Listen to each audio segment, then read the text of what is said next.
And then we have the type that needs a little love all the time, no matter what it is.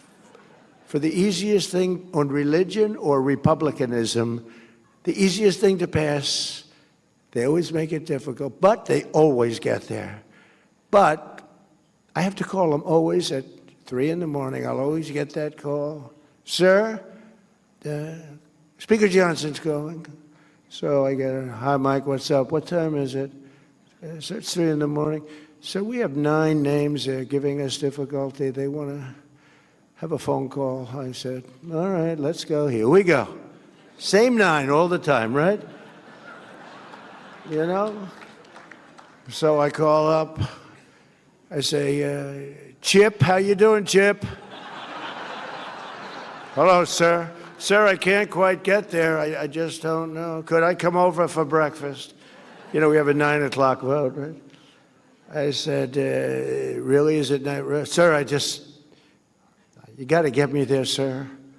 Let's have breakfast, Chip, great. Then I get others, pretty much the same 9. I don't want to name too many, but I would. And they always get there. We have one that doesn't get there. We have one guy.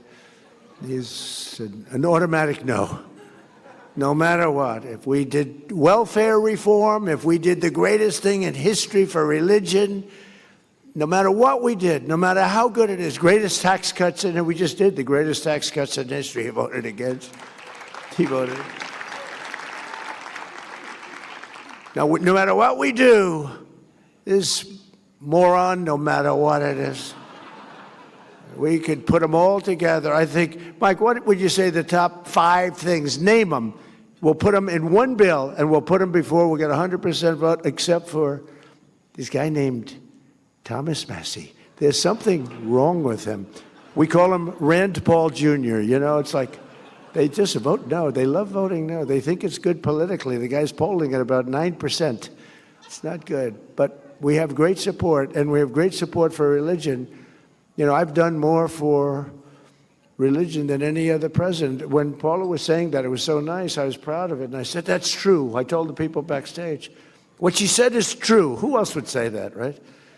But it is true. But then I said, but that's not saying much, because not too many presidents have done too much for religion. I want to tell you that.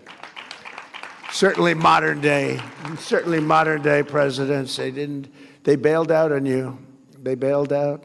They want to be neutral. They want to be neutral or against. You know, the Democrats are against. I don't know how a person of faith can vote for a Democrat. I really don't.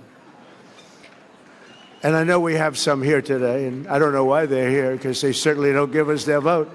I certainly know that we're not going to be convincing them to vote for a little thing called voter ID. It polls at 97%. And even the Democrat, the people, the voters, are at 82% for voter ID, but the leaders don't want to approve it. They said they will strike, they will not allow it to happen. It's polling at over 90%. It's called voter identification. When you go to the polls, you show, yes, my name is so-and-so, and I live in the country. I'm here, I can vote. They say, that's not allowed. And no, everyone's trying to figure it out. And they do something to win. You know what it is? They cheat. But let's get on to another subject. No, at that, they're the finest, probably anywhere in the world, I would say. But we're trying to pass voter ID and other things having to do with your religion.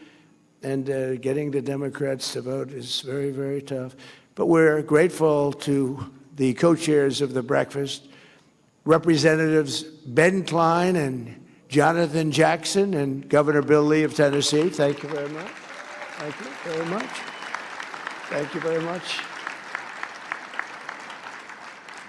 And I want to thank a man who's been with me for a long time. We've been friends, and I used to be interviewed by him, and all he wanted to talk about was war. I said, this guy, you know, he's very smart, went to the top schools, was a top student.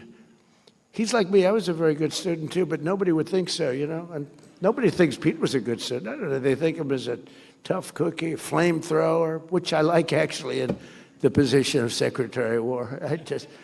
But he has done some job. Pete Hegseth.